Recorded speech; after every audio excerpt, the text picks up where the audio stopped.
All right, I think we're live now. Good morning, church. Good morning. It's so great to be here and to be able to study the Gospel of John together. We're going to talk quickly because there's a lot to cover. Next week is our finale. We're going to talk about the end of the Gospel of John, or at least the crucifixion scene in John, and what that means in terms of being in a family. And you're going to get a little bit of that family dynamic today as well, when we're going to talk about just two chapters today, 11 and 12. 11 and 12 is the death of Lazarus.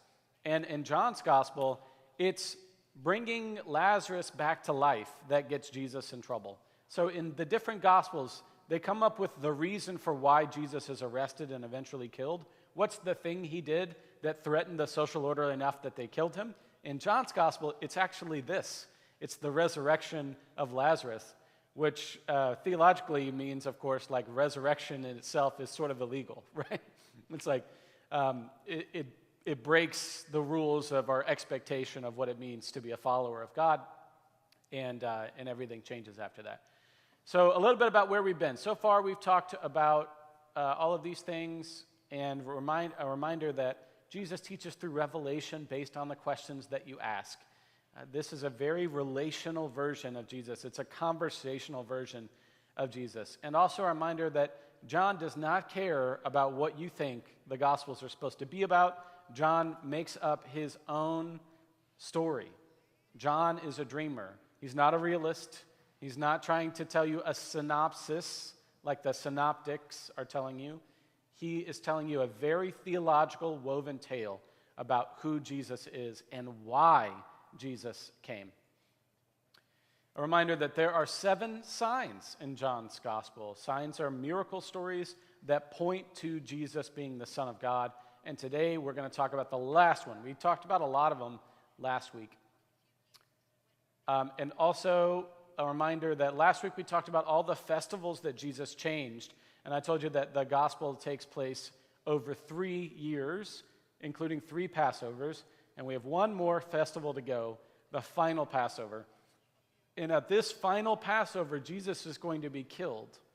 Not on the first day of Passover, like in Matthew, Mark, and Luke. On the day before Passover, which is the day that you would have killed the lamb in the day of preparation. So Jesus becomes the Passover lamb in John's gospel. All right, let's jump right in here to John chapter 11. A certain man was ill, Lazarus of Bethany, the village of Mary and her sister Martha. Mary was the one who anointed the Lord with perfume and wiped his feet with her hair. By the way, that story of a woman wiping Jesus' feet with her hair shows up in all 4 Gospels. It is a different person in all 4 Gospels, okay, who wipes Jesus' feet with her hair or uses nard or perfume or water. It's a different telling of the story, okay? And in each of the 4 Gospels, it's a different man who shames her for washing Jesus' feet differently in each of the 4 Gospels. I think it's fine sometimes to move all the Gospels together. I call that gospel stew. And sometimes we really like gospel stew. When you mix all the Gospels together, it's also appropriate to read them separately. I call that gospel steak and potatoes. So today is very much a Gospel of John steak and potatoes, okay, study. We are not conflating Luke and John today. We're going to take them all separately. In this passage, this woman, Mary, is Mary Magdalene. And I'm going to get to that and the proof of that here in a minute. That has not historically been something that you've been told. We're going to talk about that and why that is. But also, it's very clearly Mary Magdalene, and we can prove it. All right.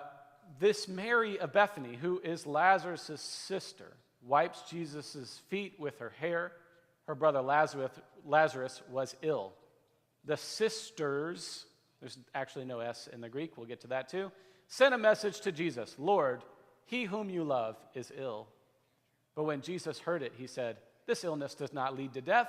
Rather, it is for God's glory." So we're pivoting from all of Jesus' miracles being signs to now they're being about God's glory, okay? So we're no longer trying to prove that Jesus is the Son of God. We're trying to prove that God is doing a new thing. That's a subtle change, but this is the hinge story toward the passion in John's gospel.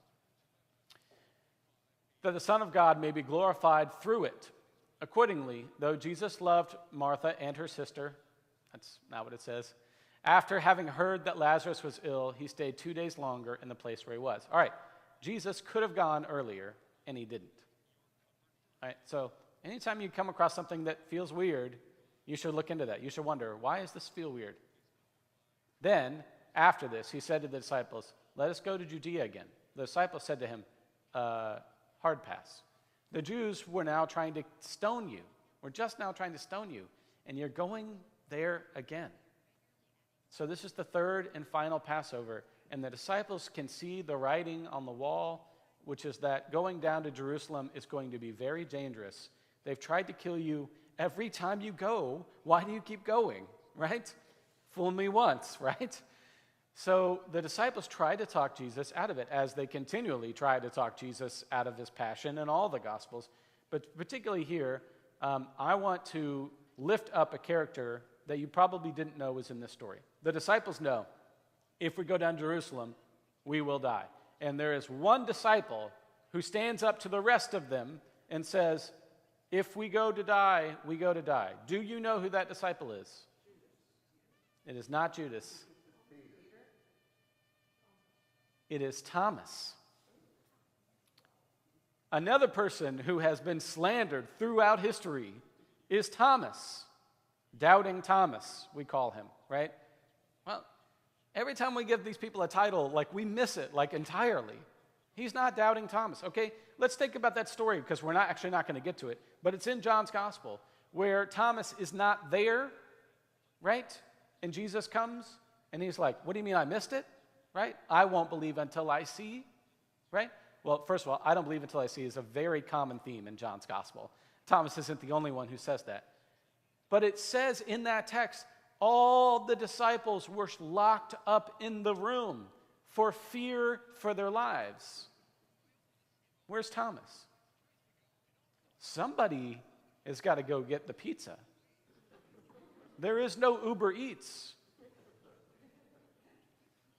Where's Thomas? He's the only one who's not afraid. That's what that story is actually about how brave Thomas is. He's not there because he doesn't fear for his life. And you know how we prove it? With these verses right here. Our friend Lazarus, Jesus says, our friend Lazarus has fallen asleep, but I am going there to awaken him. All right, Jesus is using a metaphor. The disciples miss it entirely. The disciples said, Lord, if he's just falling asleep, he'll be all right. Let's not go to Jerusalem and die. Jesus, however, had been speaking about his death, but they thought he was referring merely to sleep.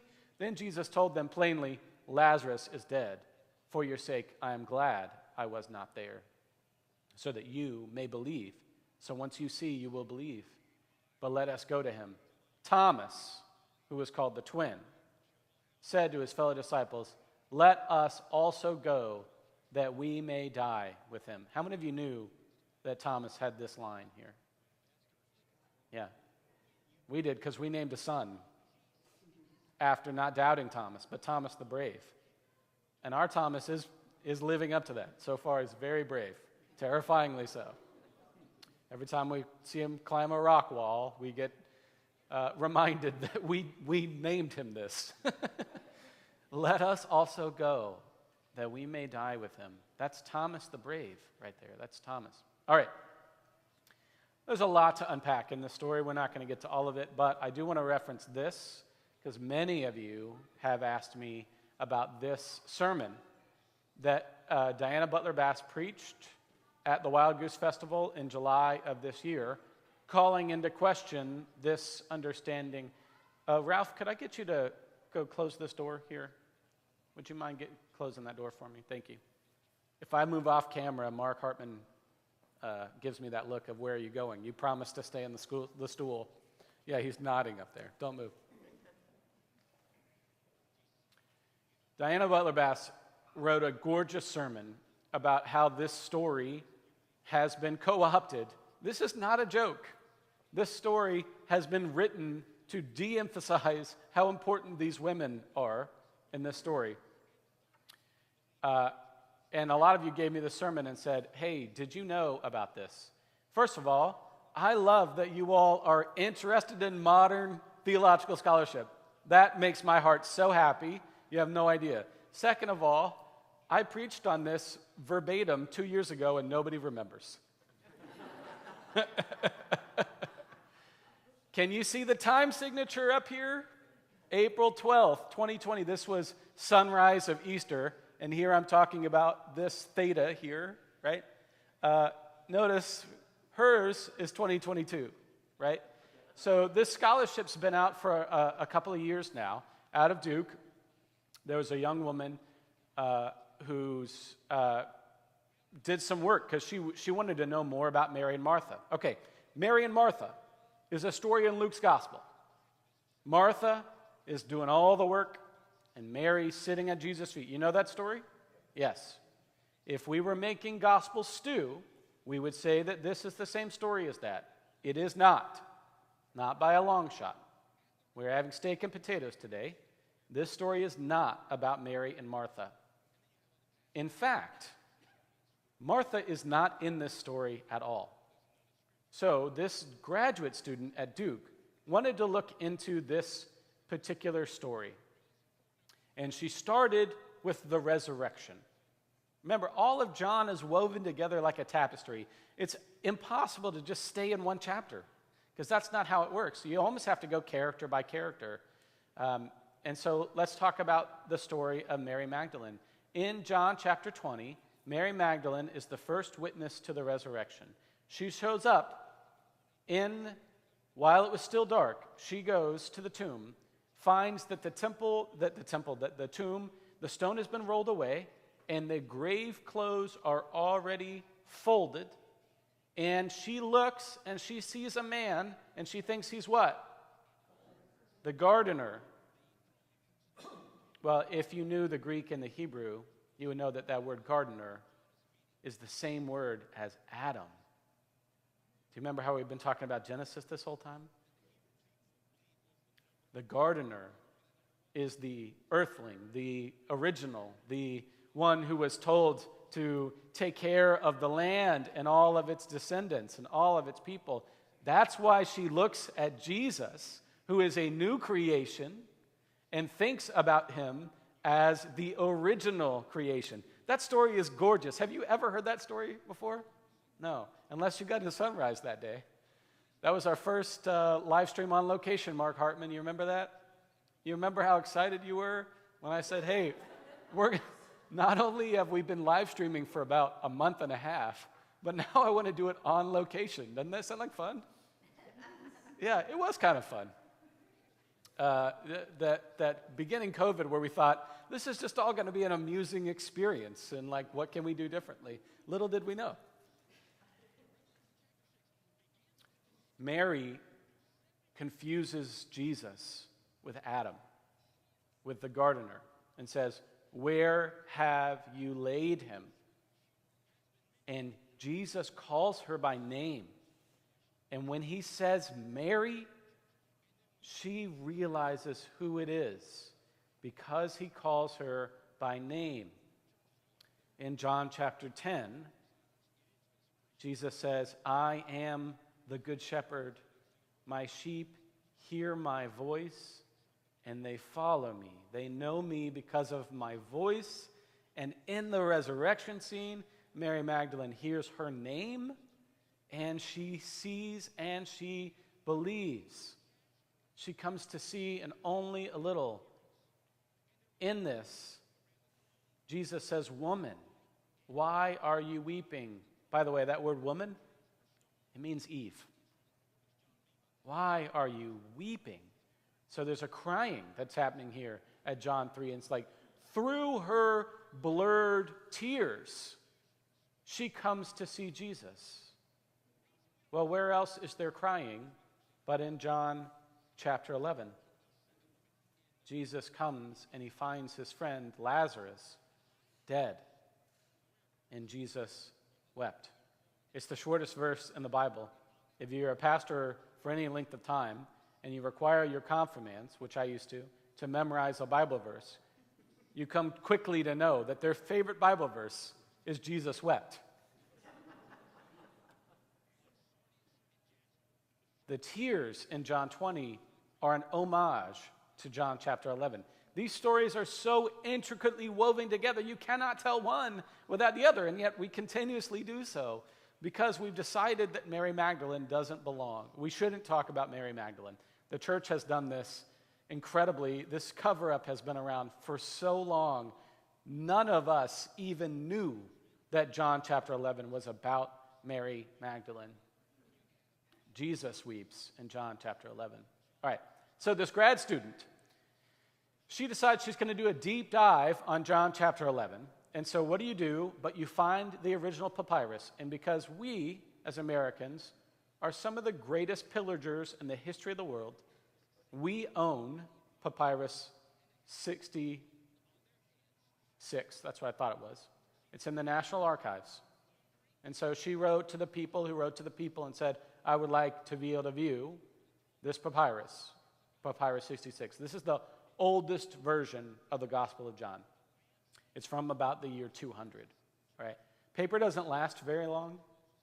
Paper doesn't last very long. They didn't have, climate-controlled storage like we do. And so to have something last is remarkable. So it's not that the gospel was written in the year 200. It's just that we had to keep writing it over and over on new paper, all right? This is the oldest papyrus that we have of this. And it's from about the year 200. And in it, we see that a name has been changed. Stay with me through the Greek here. The word Mary is actually Maria, right? Like the Sound of Music, like Jets and the Sharks. What's her name? West Side Story, thank you. Yeah, Maria is the name Mary in Greek. Martha is what happens when you take that I, that iota, and you make it a th, a theta. It's just like when you used to take your report card home and change your own grade. That's exactly what happened here. Somebody wanted to make this story in John chapter 11 mirror the story in Luke chapter 10 of Mary and Martha. It could have been just a mistake, right? Somebody was like, oh, this is Mary. There's probably a Martha there too, right? Because we already know that story. Or somebody's trying to de-emphasize Mary Magdalene in the story, whom we have absolutely slandered, as my grandmother would call a hussy. There's no mention of Mary Magdalene being a hussy in the Bible. It's not there. Nowhere. Not true. There is no fact that remotely is close to calling Mary Magdalene a hussy in Scripture. But we were all raised that way. We were all told that. And so to delegitimize her, we started making this story of Mary and her brother Lazarus, the story of Mary and Martha and their brother Lazarus.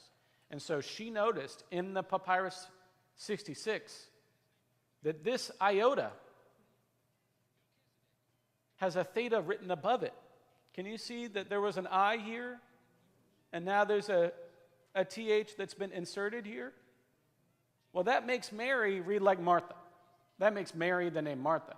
And so everybody who looked at it after that was like, oh, this is the same Mary and Martha from Luke chapter 10. It's for sure not. And the reason that we can tell that is because John is a weaver of people's stories. Nicodemus is in 3, he's in 9, he's in 17, right? John is Jesus' mother's in Luke chapter 2, and then in 19. All of these stories are woven, and so when John introduces a character, he means it. Martha shows up in chapter 11 and is never mentioned again. But Mary is the first witness to the resurrection.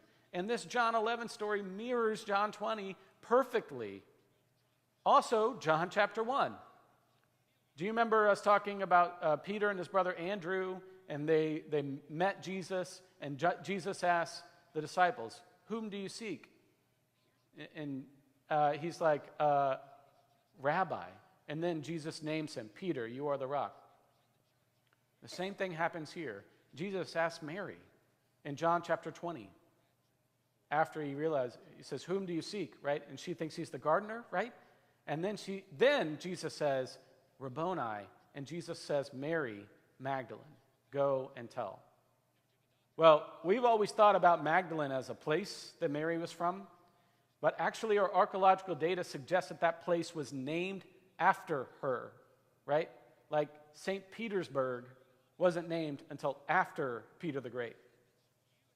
So Peter the Great is not from St. Petersburg, definitely not from Florida, but not from St. Petersburg in Russia either. It was named after him. The town of Magdala is not a first century name. It was named after Mary Magdalene, which shows her prominence, about 200 years later. So some tour guide will take you to the home of Mary Magdalene, the home of Mary Magdalene, but the carbon dating suggests that's from about the year 300.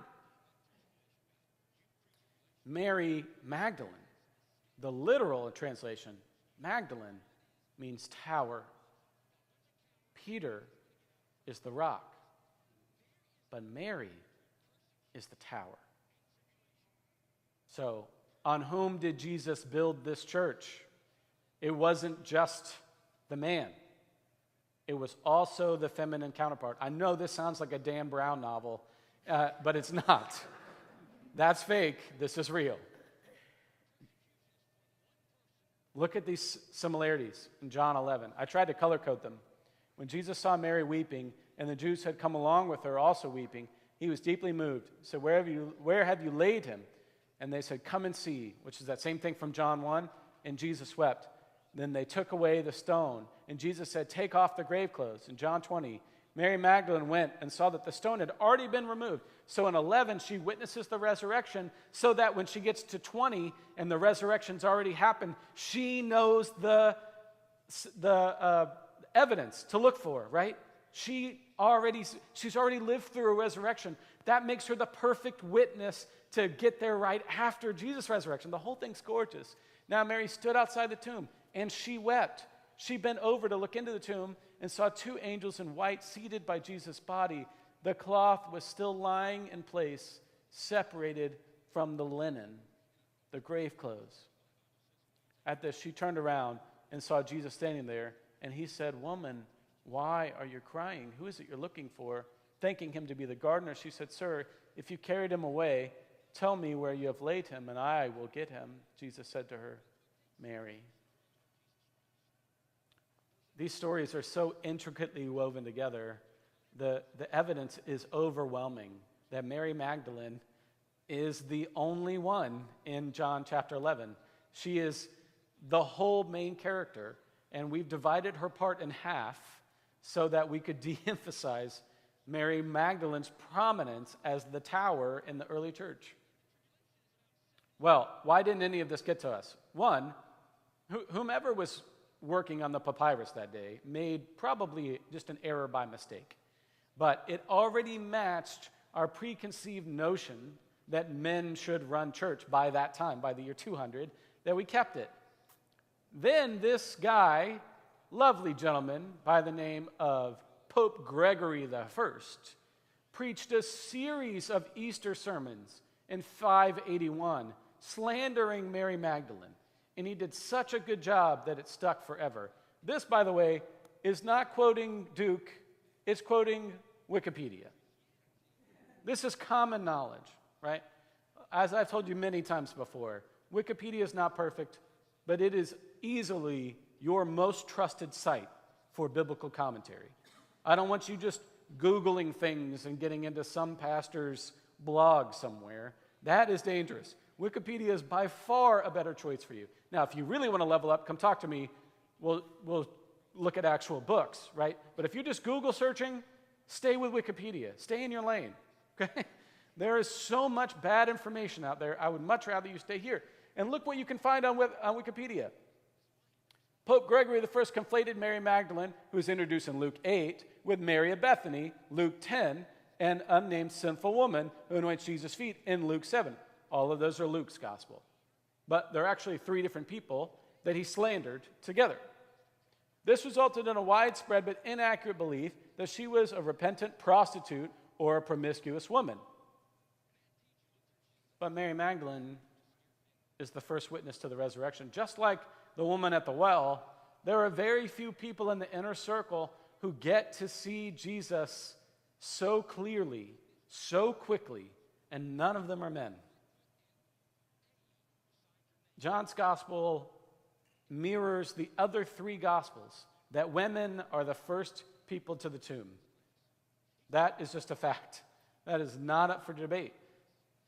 We could say that that's on accident, that women are just early risers or something like that. Or we could admit that God told the story in a particular way and wanted women who bring life into the world to be the first to understand the miracle that is new creation.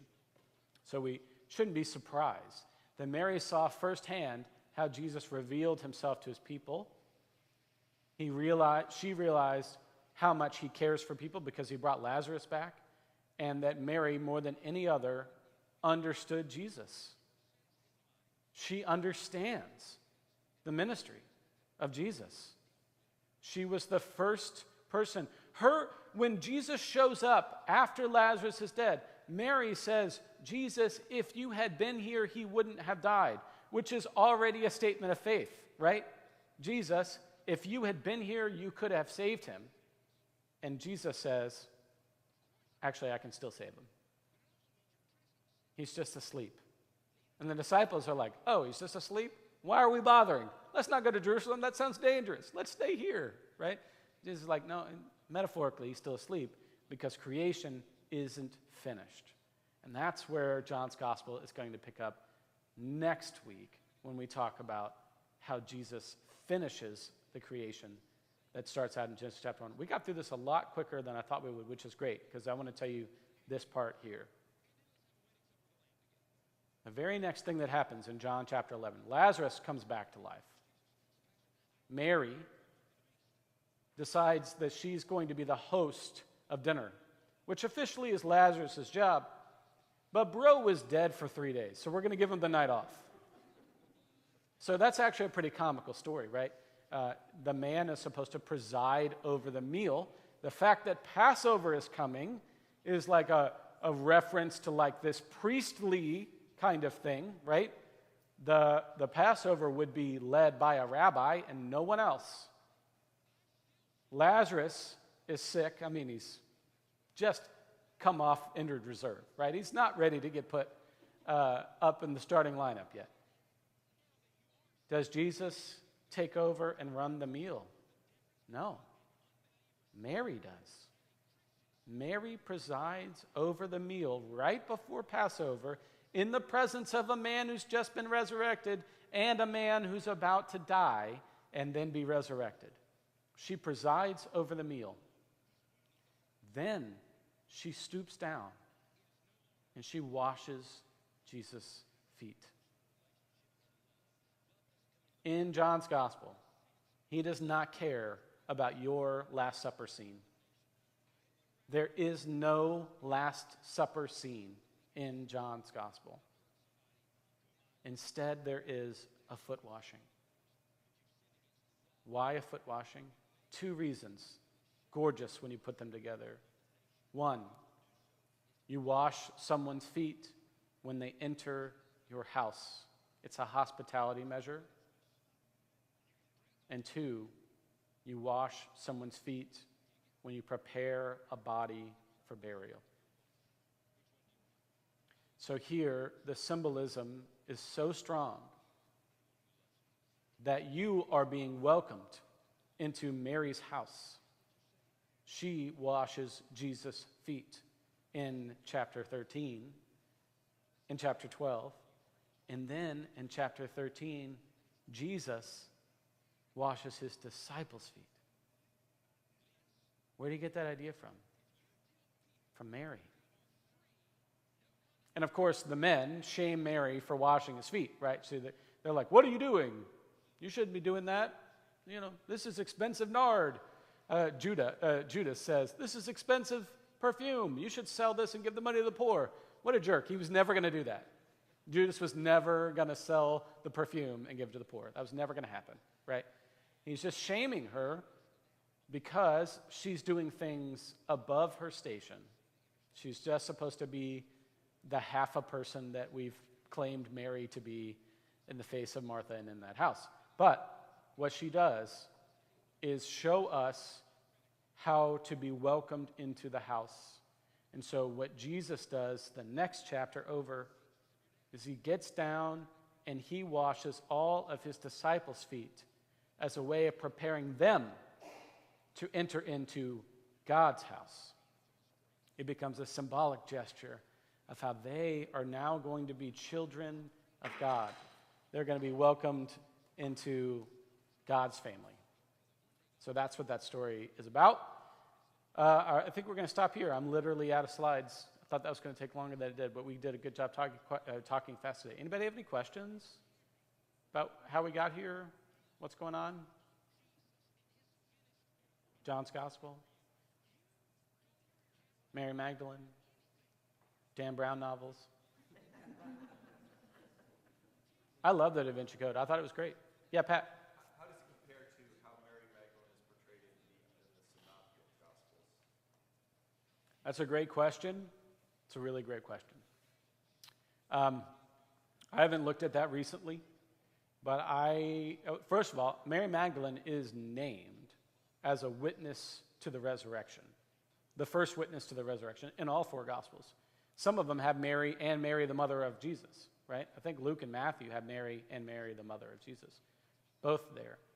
I don't believe she's mentioned a whole lot in the Synoptics, right? There are already, I wouldn't say that they're trying to de-emphasize Mary Magdalene so much as they're trying to emphasize Peter, because there's already been a pope, right? We already have Pope number 1 by the time the Gospels are written down. And so we're telling the story in that particular way. So I think it'd be more like just a side character in that telling. But Mary Magdalene has her own gospel. And in it, she and Jesus are close. I don't believe that they had a romantic relationship. That fights the character of Jesus, right? That's not the thing that's happening here. They definitely didn't have a kid, like the Da Vinci Code says. But so to answer your question, I don't think she's mentioned a whole lot, which is why it's so weird that she shows up at the resurrection in all the Gospels. That point was so unavoidable that they threw it in and just tried to de-emphasize it as much as possible. Great question. Yeah, follow up. When we think about women as disciples in the Gospels, it's easy for us to envision a bunch of men traveling around. Do we think that women actually traveled around? Yeah. Or they just were in towns and, We think that they traveled around. You have something to say to that point? Can you repeat that question? Yeah, sure. Let me repeat the question, and thanks, because there's people on the live stream too. His question was, do we think the women traveled with Jesus, or that they were sort of like already there in the city? We know for sure that there were women who traveled with Jesus. In fact, it was in the gospel lesson 2 weeks ago in Luke's gospel, where the disciples were there with Jesus, and also a bunch of women, Uzzah and the other one, I can't remember their names, and Luke's gospel even says they funded it. They were the financial backers of the Jesus tour. The women were. That's what Luke's gospel tells us. Is it also true that they were in the towns? Yeah. There's a high preference for widows, especially in Luke's gospel. We talked about that last week. And in general, the things that Jesus say consistently line up with how women see the world, right? Hey, the mighty are going to get cast down if you don't do something. The lowly are going to be lifted up, you know. We need to release freedom, release captive prisoners, and, you know, we need social reform. The women are like, yeah, we already get that, right?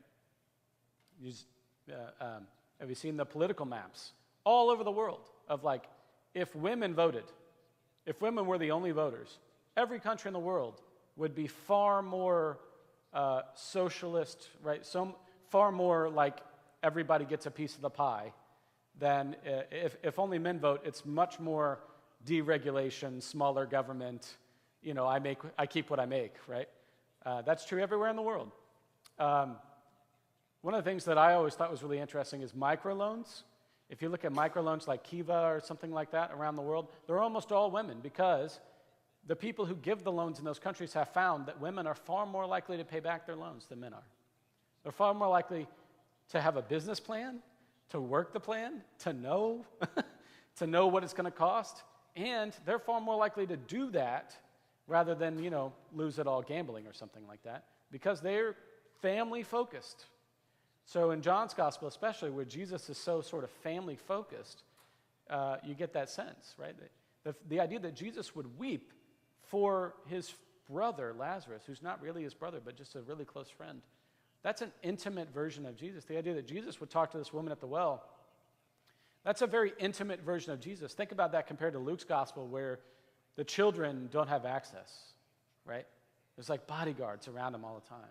And Jesus is like, no, let the little children come to me. That suggests that he's hard to get to. That's not true in John's gospel. Nicodemus comes and finds him in the middle of the night. The woman at the well, he goes and finds her, right? It's a very accessible version of Jesus. That's a very feminine portrayal of Jesus. Yeah. Anybody else?